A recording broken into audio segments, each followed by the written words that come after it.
See this garden behind me? We are done with it.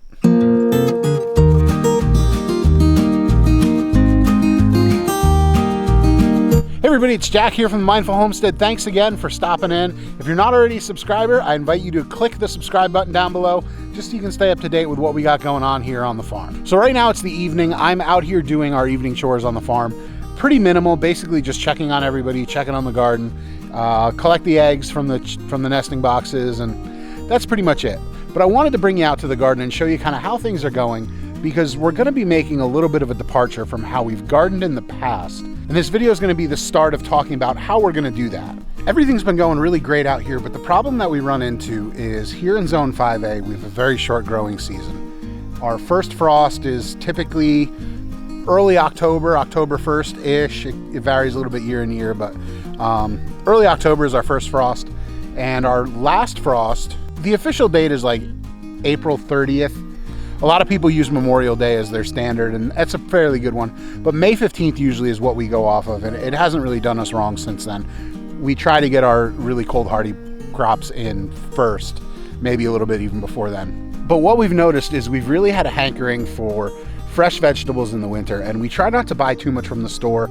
It's tough because we know we can grow a lot of that stuff at home, and we're really only limited by the growing season. So for us, we wanted to come up with a better way that we could grow more at home, even through the winters here in New England.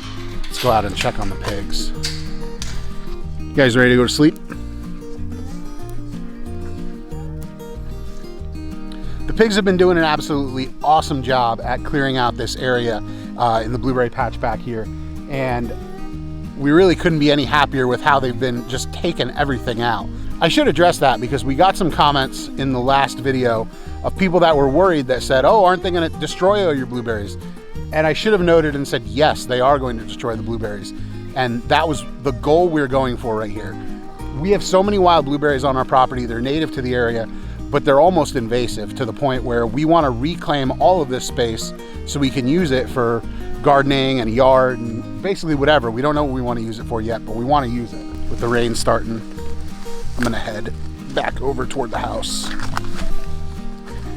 as I almost fall over. All right, last thing to do is let's collect the eggs.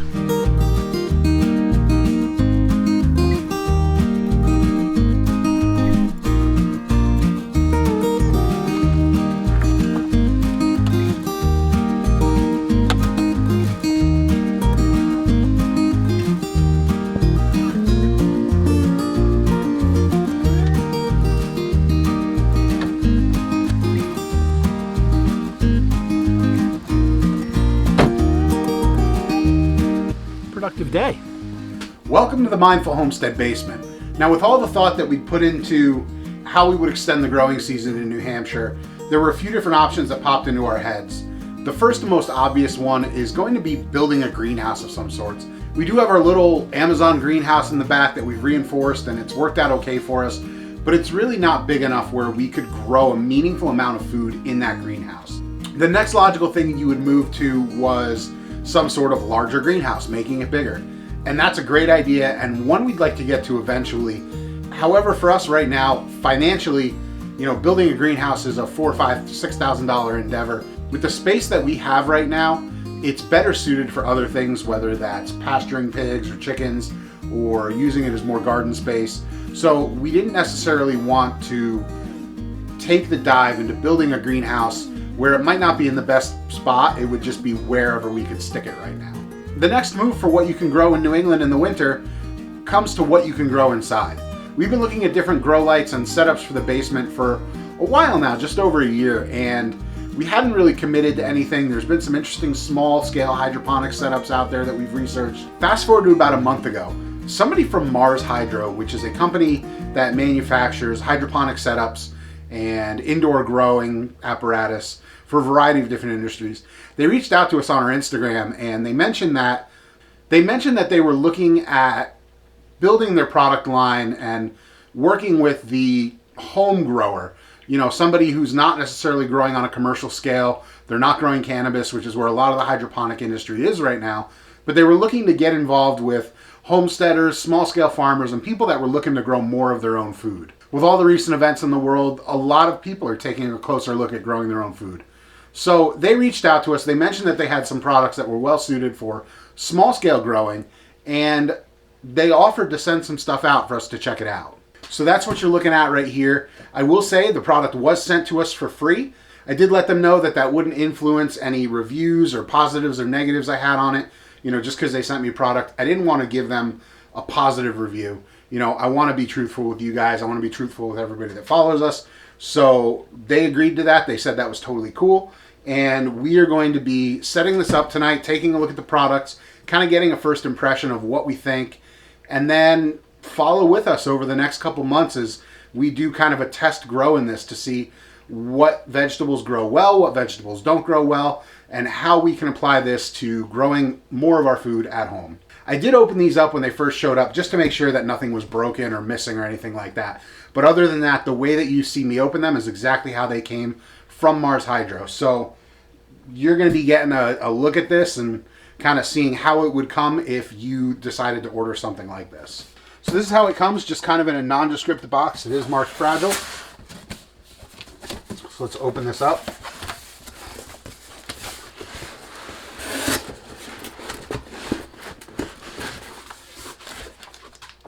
All right, inside you've got a user manual. And it does look like this goes over a few different models, so it's not specific to just this one light. The light that we're looking at today is this TS1000. It's their smallest grow light. It is a dimmable light, so there's a paper on the dimming operation.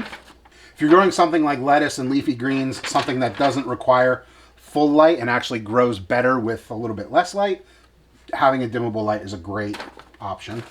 So this right here is a rope ratchet light hanger.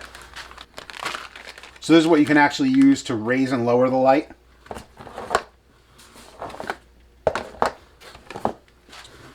Right here you get a power cord. And then you've got the light itself. So let's shimmy this out of here. Oh, and they give you some fun stickers too, apparently. So the light is packed very well. This foam is on there good and tight, so you don't have to worry about it.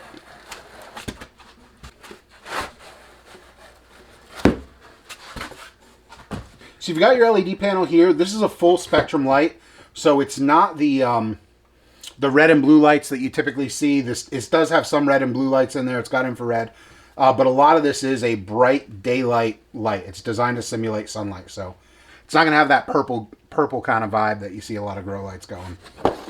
So the next product that they sent us is a 2-foot by 2-foot grow tent. And the advantages of using a grow tent, especially for a small operation like what we're going to be looking at, is that it takes all of the light from your light source and collects it into one location. The walls of it are reflective, and it reflects it all back on the plant.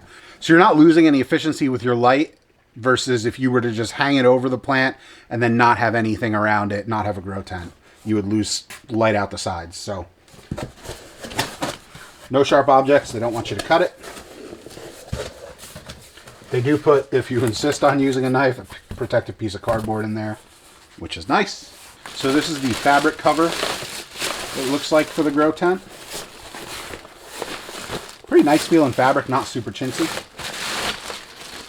These are our instructions. Set the tent frame according to the alphabetical order. Do not force pulling the tent cloth when there is resistance. Seems pretty straightforward. Yeah, let's see if we can put this together.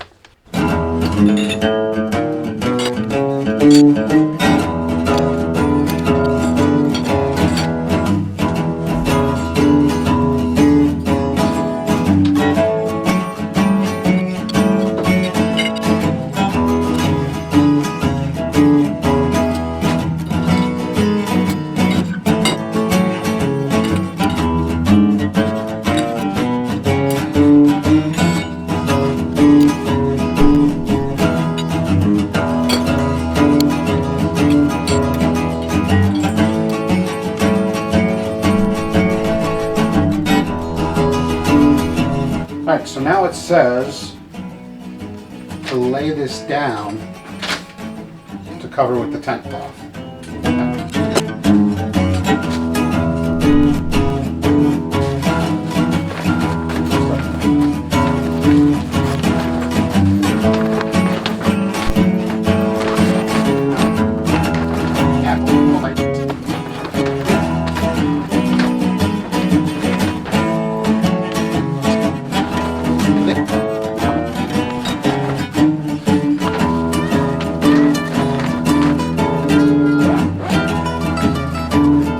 that's it. That's the grow tent.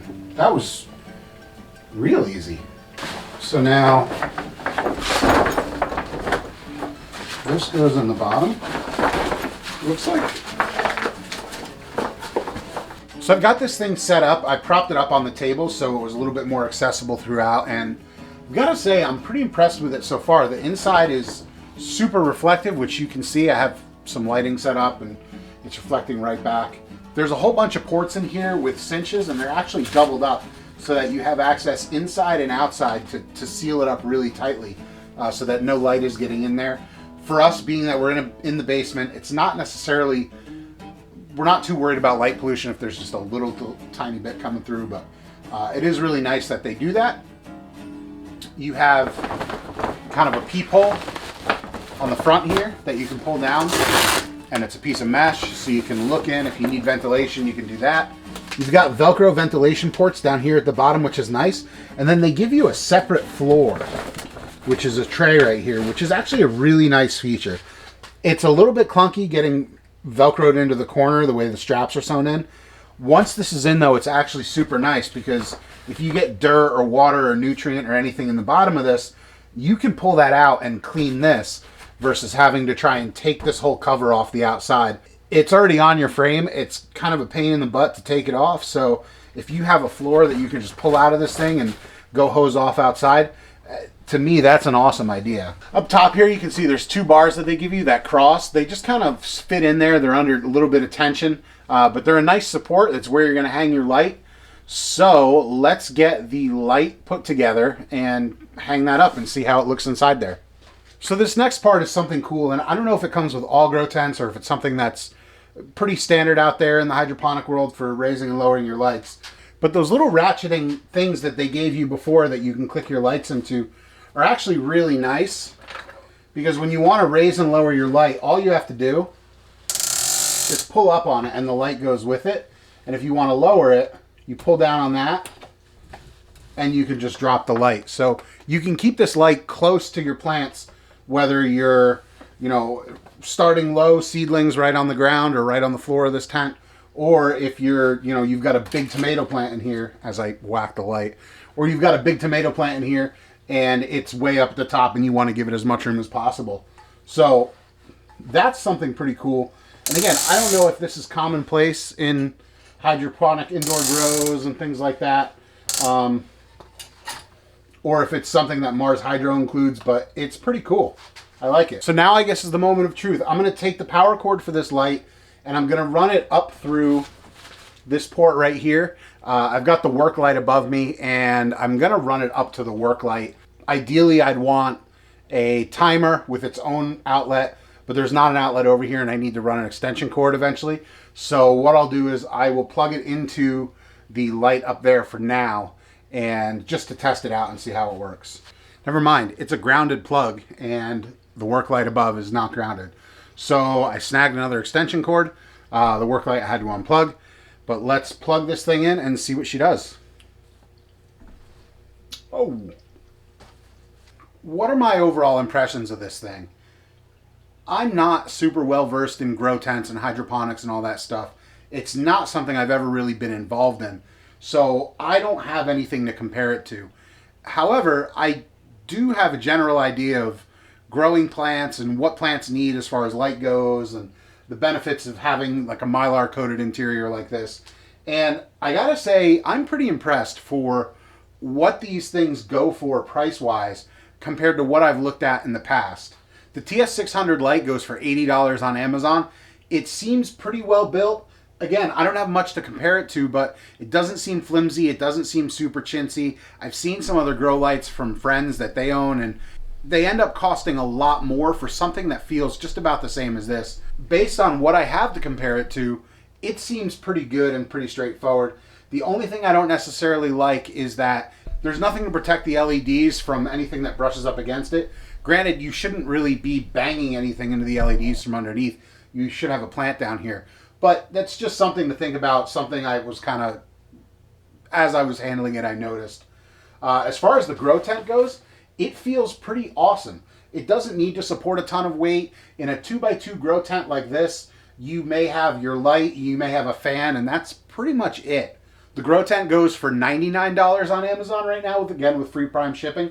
And they do have various sizes that go up from this. This is a 2 foot by 2 foot version, but they make 2 foot by 3s, 4 by 4s, I believe. They have a whole bunch of different sizes. Just like they have different size grow tents, they do also have different size lights as well. They make a TS1000, which is a little bit bigger than this. And then from there, they go up into a whole bunch of other different lights that obviously increase in price. But for a product that we can start out with, I'm pretty excited to get some stuff going here. I don't know what we're going to plant first. Long term, we've talked about wanting to grow lettuce. There are a few local farms in the area that actually do hydroponic lettuce that we can get locally. So that's kind of nice. All through the winter, we can get it too. So I don't necessarily know if we're as vested in the lettuce side of things as we were before. Those farms have just popped up recently. But tomatoes would be nice to do. I know Jess from Roots and Refuge says a store-bought tomato tastes like disappointment.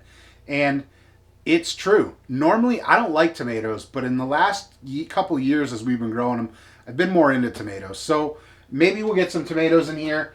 The next video you're going to see on this thing will be us starting some plants in it. We're going to get some seedlings going. We're going to plant some stuff. And I don't know if we're going to jump right into the hydroponic setup that we're looking to do. We want to do kind of a budget deep water setup. So I don't know if we're going to get to that right off the bat. On the first grow, maybe we might just try doing something in a pot in here with soil. But you're going to see all that stuff in the next coming videos, so definitely stay tuned. Thanks for watching, you guys. If you're not already a subscriber, make sure to go down below and click that subscribe button. Stay on top of this and all the other projects that we have going on here on the homestead. If you are a subscriber, thanks as always for watching, and I hope you have a great day. Bye.